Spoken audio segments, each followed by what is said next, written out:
एमसीएच्या अध्यक्षपदी अजिंक्य नाईक यांची निवड झाली आहे, तर उमेदवारांनी अर्ज मागे घेतल्यामुळे त्यांची बिनविरोध निवड झाली. मुंबई महापालिका काँग्रेस स्वबळावरती लढणारे काँग्रेस नेते विजय वडेट्टीवार यांनी तशी घोषणा केली आहे. मित्रपक्षांना प्रस्ताव द्यावा, आम्ही चर्चा करू, असं वडेट्टीवार म्हणाले. नाशिकमध्ये महाविकास आघाडी आणि मनसे एकत्र निवडणूक लढणार आहेत. महाविकास आघाडी आणि मनसेच्या पत्रकार परिषदेतनं युतीची घोषणा करण्यात आली. नाशिकमध्ये युतीची घोषणा करणाऱ्या काँग्रेस नेत्यावर कारवाई करण्यात येणार आहे. काँग्रेस प्रदेशाध्यक्ष हर्षवर्धन सपकाळ यांनी ही माहिती दिली. तर निवडणूक लागल्यानंतर आमचा निर्णय जाहीर करू, असं ते म्हणाले. फलटण महिला डॉक्टर आत्महत्या प्रकरणी काँग्रेसनं मुंबईत आंदोलन केलं. एसआयटीद्वारे फलटण प्रकरणाची चौकशी करा, अशी मागणी करण्यात आली. काँग्रेसच्या कार्यकर्त्यांना पोलिसांनी ताब्यात घेतलं. नाशिकमध्ये समीर भुजबळांनी भाजपला युतीचा प्रस्ताव दिला. नांदगाव, मनमाड आणि येवला या 3 ठिकाणी भाजपसोबत युती करण्याचा प्रस्ताव त्यांनी गिरीश महाजनांना दिला.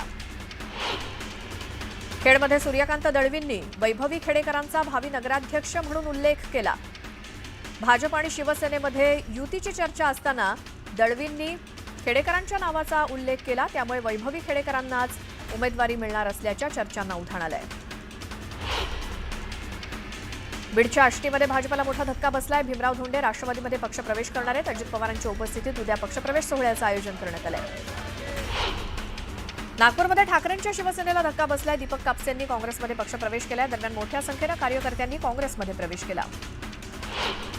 सोलापुरात शिवाजी सावंत भाजपमध्ये प्रवेश करणार आहेत. 12 नोव्हेंबरला फडणवीसांच्या उपस्थितीत मुंबईमध्ये पक्षप्रवेश सोहळ्याचं आयोजन करण्यात आलंय. बच्चू कडू यांनी चिथावणीखोर वक्तव्य करून चर्चेमध्ये येऊ नये असं वक्तव्य सुजय विखे पाटलांनी केलं. तर वडिलांच्या वक्तव्याचा विपर्यास करून दाखवलं गेलं आणि वाद वाढवून शेतकऱ्यांचा प्रश्न सुटणार नसल्याचं ते म्हणाले. नाशिक जिल्ह्यातील शेतकऱ्यांनी राधाकृष्ण विखे पाटलांच्या वक्तव्याचा विरोध केला. आम्हाला मदत आणि धीर देण्याऐवजी आमची चेष्टा केल्याची भावना शेतकऱ्यांनी बोलून दाखवली. रत्नागिरी जिल्ह्यातील खराब रस्ते खेडमध्ये असल्याची टीका सूर्यकांत दळवींनी केली. खेड मतदारसंघात आमदार आणि राज्यमंत्री असून सुद्धा ही अवस्था असल्याचं म्हणत त्यांनी योगेश कदम यांना टोला लगावला. जळगाव जिल्ह्यात निवडणुकीच्या प्रक्रियेला सुरुवात झाली. उमेदवारांच्या सुविधेसाठी नगर परिषदेत विविध स्टॉल्स लावण्यात आले. दरम्यान पोलिसांचा मोठा बंदोबस्त तैनात ठेवण्यात आलाय. हिंगोली जिल्ह्यात इच्छुकांनी नामनिर्देशन पत्र भरायला सुरुवात केली. हिंगोली, वसमत आणि कळमनुरी नगर परिषदेसाठी अर्ज प्रक्रिया सुरू झाली आहे. वाशिम नगर परिषदेच्या 4 जागांसाठी भाजपकडून 47 इच्छुकांनी अर्ज केले. त्यामुळे उमेदवारी देताना भाजपची डोकेदुखी वाढणार आहे. यवतमाळच्या आर्णी नगर परिषदेवरती भाजपची सत्ता आणण्यासाठी आमदार राजू तोडसामांच्या पत्नी प्रिया तोडसाम यांच्यावरती पक्षानं जबाबदारी सोपवली आहे. त्या अनुषंगानं प्रिया तोडसामांनी 11 प्रभागातील 22 नगरसेवक आणि नगराध्यक्षपदासाठी इच्छुक असलेल्या उमेदवारांच्या मुलाखती घेतल्या. बुलढाण्याच्या तिरुपती नगर परिसरात गेल्या 10 ते 15 वर्षांपासून भौतिक सुविधा उपलब्ध करून दिल्या जात नसल्यामुळे महिला मतदारांचा संताप व्यक्त केला गेलाय. सांडपाण्याची व्यवस्था करण्यासाठी निधी उपलब्ध नसल्याचं सांगितलं जात असल्यामुळे यंदाच्या नगरपालिका निवडणुकीवरतीच या मतदारांनी बहिष्कार टाकण्याचा निर्णय घेतलाय. अनेक कार्यकर्ते स्वबळावर लढण्याची मागणी करत असल्याचं मंत्री बावनकुळेंनी म्हटलं. तर सर्व अधिकार स्थानिक पदाधिकाऱ्यांना दिल्याचं ते म्हणाले. योग्य चाचपणी करून पुढे जाण्याच्या सूचना दिल्याचं त्यांनी म्हटलं. दहशतमुक्त आणि विकसित अकलूज निर्माण करणार असल्याचं वक्तव्य माजी आमदार राम सातपुते यांनी केलं. तर अकलूज नगरपालिकेच्या 26 जागांसाठी भाजपकडे 200 उमेदवार इच्छुक असल्याचं ते म्हणाले. मालेगाव शहर आणि तालुक्यात उद्धव ठाकरेंच्या शिवसेनेला खिंडार पडलाय. शेकडो कार्यकर्त्यांनी मंत्री दादा भुसे यांच्या उपस्थितीत शिंदेंच्या शिवसेनेत प्रवेश केला. त्यात शरद पवारांच्या राष्ट्रवादीच्या कार्यकर्त्यांचा देखील समावेश आहे. भाजप नेते वैभव खेडेकर यांचे स्टेटस पुन्हा एकदा चर्चेत आलेत. स्टेटसच्या माध्यमातून खेड नगर परिषदेच्या नगराध्यक्षपदावरती दावा करण्यात आलाय. वैभव खेडेकर यांची पत्नी वैभवी खेडेकर भावी नगराध्यक्ष म्हणून स्टेटस लावण्यात आले. वर्ध्यामध्ये महायुतीत उमेदवारीवरनं तणाव निर्माण झालाय. नेत्यांनी स्वबळ दाखवल्यामुळे कार्यकर्ते संभ्रमात पडले. 3ही पक्षांचे नेते आणि पदाधिकारी स्वबळावरती लढण्याच्या तयारीत असल्यामुळे तणावाचं वातावरण आहे. सोलापुरातील 289 जागांसाठी आजपासून उमेदवारी अर्ज भरण्याला प्रारंभ झालाय. जिल्ह्यात भाजपकडून स्वबळावर निवडणूक लढण्याची तयारी, तर विरोधकांकडून सर्वपक्षीय आघाडी करून निवडणुकीला सामोरं जाण्याची लगबग सुरू झाली आहे. अनेक नगर परिषदेमध्ये चुरशीची लढत बघायला मिळते. महसूल मंत्री चंद्रशेखर बावनकुळे यांच्या नागपुरातील घरी इच्छुक उमेदवारांनी गर्दी केली आहे. पक्षाकडून संधी मिळण्यासाठी उमेदवार बावनकुळेंची भेट घेत आहेत. पालकमंत्री चंद्रशेखर बावनकुळे यांचं होमटाऊन असलेल्या महादुला नगरपंचायत निवडणुकीत भाजप स्वबळावर निवडणूक लढवण्याच्या तयारीत आहे. महादुला नगराध्यक्ष आणि नगरसेवक पदासाठी भाजप स्वबळाच्या तयारीत असल्याची माहिती महादुल्याचे माजी नगराध्यक्ष राजेश रंगारी यांनी दिली. स्थानिक स्वराज्य संस्थेच्या निवडणुकीसाठी प्रहार देखील तयारी करते.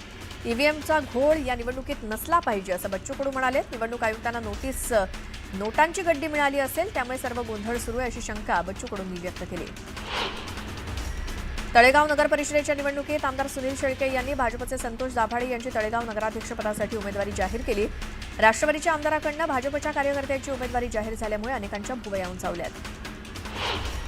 धनगर समाजाच्या आरक्षण आणि हक्कासाठी सातत्यानं लढा देणाऱ्या माजी मंत्री बाळासाहेब दोडतले यांनी स्थापन केलेल्या यशवंत सेना या पक्षाला अखेर राज्य निवडणूक आयोगाची मान्यता मिळाली आहे. या पक्षाचं उद्घाटन अहिल्यादेवी होळकर यांच्या जन्मगावी चौंडी इथे करण्यात आलं. यावेळी पहिला एव्ही फॉर्म अहिल्यादेवींच्या चरणी ठेवून पक्षाच्या कार्याची सुरुवात झाली. भाजपचे आमदार प्रताप अडसड यांनी कार्यकर्ता मेळाव्यात बोलताना आपले उमेदवार विजयी झाले नाहीत तर नागरिकांना विकासापासून वंचित राहावं लागेल. उमेदवार निवडून आले नाहीत तर निधी देऊन सुद्धा उमेदवार का निवडून आले नाहीत हे विचारतो. आमदार अडसड यांनी केलेल्या वक्तव्यामुळे वाद होण्याची शक्यता आहे. रोहित पवारांचे जमीन घोटाळे म्हणजे झाकलीमूठ 1.25 लाखाची असं म्हणत ग्रामविकास मंत्री जयकुमार गोरेंनी रोहित पवारांना टोला लगावला. नारायण राणेंना पक्षापेक्षा पुत्र महत्वाचे वाटत असल्याची टीका वैभव नाईकांनी केली. तर भाजपनं त्यांच्यावर कारवाई करावी असंही ते म्हणाले. बच्चू कडूंचं वाहन फोडणाऱ्याला किंवा काळं भासणाऱ्याला 3 लाख रुपये देणार असल्याचं प्रतीक कदम यांनी म्हटलं. कडूंनी विखेंचं वाहन फोडण्याच्या वक्तव्यावरनं त्यांनी हे प्रतिआव्हान दिलंय. अजित पवारांचा पराक्रम सर्वांनी बघितलाय. एक बाप मुलासाठी खोटं बोलतो असं म्हणत आमदार महेंद्र दळवींनी अजित पवारांवर टीका केली. राष्ट्रवादीच्या नेत्यांचा त्यांच्याच नेत्यांनी घात केल्याचं म्हणत महेंद्र दळवींनी सुनील तटकरेंवरती टीका केली. तर कोलाड नाक्यावरील 70,000 कोटींचा घोटाळा पाहिल्याचं म्हणत त्यांनी हल्लाबोल केला. बीडच्या परळीमध्ये राष्ट्रवादीचे नेते धनंजय मुंडे यांना ऐन नगरपालिका निवडणुकीत धक्का बसलाय. परळीचे माजी नगराध्यक्ष दीपक देशमुख यांनी राष्ट्रवादी काँग्रेस शरदचंद्र पवार पक्षात प्रवेश केला. जळगावच्या चोपड्यात शिवसेनेच्या कार्यकर्ता मेळाव्याचं आयोजन करण्यात आलं होतं. यावेळी मोठ्या संख्येनं कार्यकर्त्यांनी शिवसेनेत पक्षप्रवेश केलाय. दरम्यान कार्यकर्त्यांना निवडणुकीच्या कामाला लागण्याच्या सूचना देण्यात आल्या आहेत. नांदेड शहरातील महापालिकेच्या मालकीच्या जागेवरनं शिंदेगडाचे आमदार हेमंत पाटील यांनी अशोक चव्हाण यांच्यावरती गंभीर आरोप केलेत. सत्तेचा वापर करून चव्हाण यांनी महापालिकेची जागा बीओटी तत्वावर विकली असा आरोप हेमंत पाटील यांनी केला. ठाकरेंना दिवसतास प्रकृतीमुळे सार्वजनिक जीवनापासून लांब बसलेल्या संजय राऊतांनी विखे पाटलांवरती हल्ला केला. तुम्ही चालू कारखाने बंद पाडलेत, गणेश कारखान्याचं काय केलं असा सवाल करत संजय राऊत यांनी विखे पाटलांवर निशाणा साधला. सोलापूरमध्ये राष्ट्रवादी शरद पवार पक्षाचे शहराध्यक्षपदी महेश गादेकर यांची निवड करण्यात आली आहे. शरद पवार गटाचे शहराध्यक्ष सुधीर खरटमल यांनी तडकाफडकी राजीनामा देत अजित पवार गटात प्रवेश केल्यानंतर गादेकर यांची निवड झाली. बीडमधील आष्टीमध्ये धनंजय मुंडे समर्थकांनी मनोज जरांगे पाटलांनी केलेल्या आरोपांनंतर धनंजय मुंडेंच्या फोटोला दुग्धाभिषेक केला. जरांगे पाटलांनी आरोप करणं थांबवावं, अन्यथा जशास तसं उत्तर देऊ असा इशारा देत नार्को टेस्ट करून सत्य काय आहे ते समोर येऊ द्या अशी मागणी मुंडे समर्थकांनी केली. जालन्यामध्ये ओबीसी मोर्चाचं आयोजन करण्यात आलंय. यात प्रकाश आंबेडकरांनी मोर्चात सहभाग घेतला. ओबीसीत घुसखोरी थांबवण्याची मागणी त्यांनी केली. ठाण्यातील नितीन कंपनी परिसरामध्ये मनसेच्या वतीनं निवडणूक आयोगाची डोळ्याला पट्टी अशा आशयाचे बॅनर लावण्यात आले आहेत. मतदार यादीत दुबार मतदारांची नोंद झाल्याचा आरोप मनसेकडून निवडणूक आयोगावर करण्यात आलाय. जळगावच्या जामनेरमध्ये प्रकाशचंद्र जैन बहुउद्देशीय संस्थेचे चेअरमन राजकुमार कावडी यांनी विषप्राशन करून आत्महत्या केली. आत्महत्येचं कारण अद्याप स्पष्ट आहे. विक्रमगड तहसील कार्यालयावरती भारताचा मार्क्सवादी लेनिनवादी पक्षानं जनआक्रोश मोर्चा काढला. हर घर नल योजनेतील भ्रष्टाचाराची चौकशी करण्याची मागणी करण्यात आली.